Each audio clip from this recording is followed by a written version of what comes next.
Bonjour tout le monde, bonjour.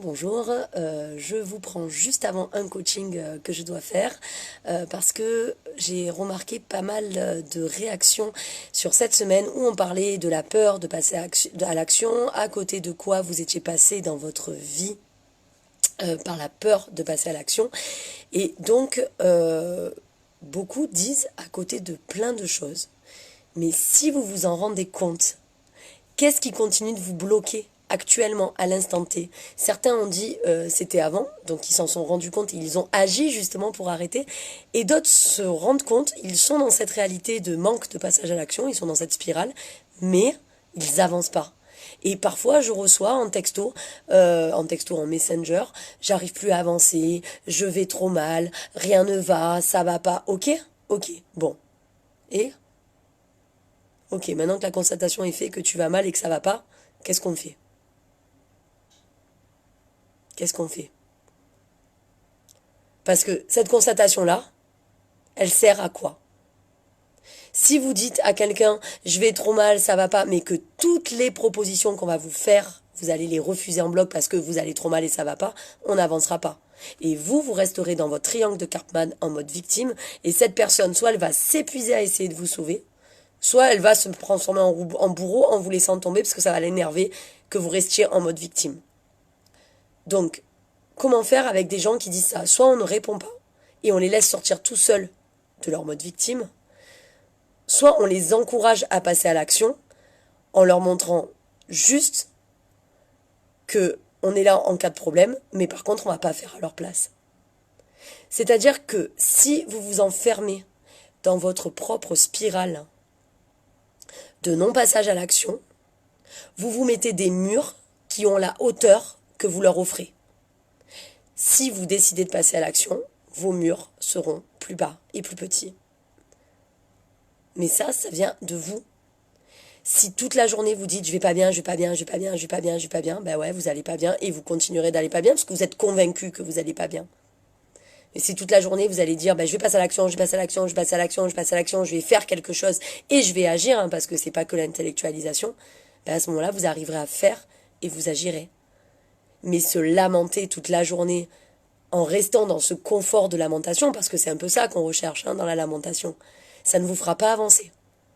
Donc vous avez le droit de vous lamenter, vous avez le droit de vous plaindre, parce que ça fait du bien, parce que c'est un exutoire de se plaindre. Mais par contre pas trop longtemps. Parce que si vous vous plaignez trop longtemps, vous êtes victime. Vous êtes une proie, entre guillemets. Et les proies, les victimes, ça va attirer des prédateurs. Et c'est là qu'après, vous vous embarquez dans des relations qui sont néfastes pour vous, qui sont toxiques.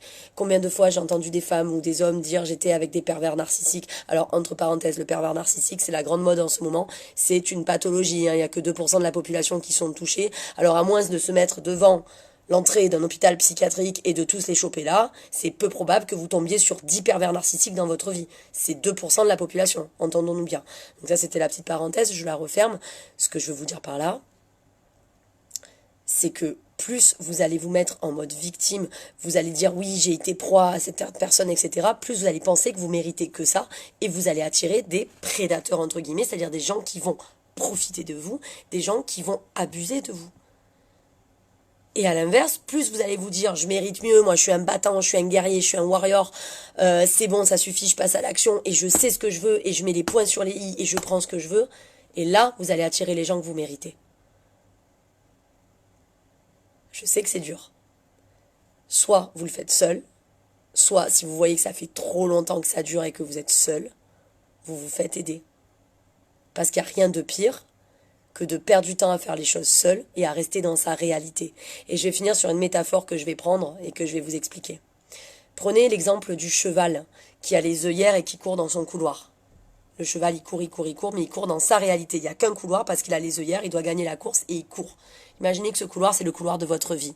Si vous avez vos œillères, vous êtes bloqué dans votre réalité et vous ne voyez pas les couloirs d'à côté avec les autres chevaux qui courent. Et vous pouvez lire tous les livres que vous voulez, prendre tous les exemples YouTube que vous voulez, etc. Votre réalité, c'est votre vision. Donc vous allez lire les livres et les exemples YouTube et les trucs en développement personnel avec votre vision et votre réalité. Parce que le développement personnel dans les livres s'adresse à la masse, c'est pas au cas par cas. Donc vous allez continuer avec votre livre, à courir dans votre couloir, mais à pas voir ce qui se passe aux alentours. Si vous vous faites aider, si vous faites aider, la personne en face, ça va être un miroir de vous.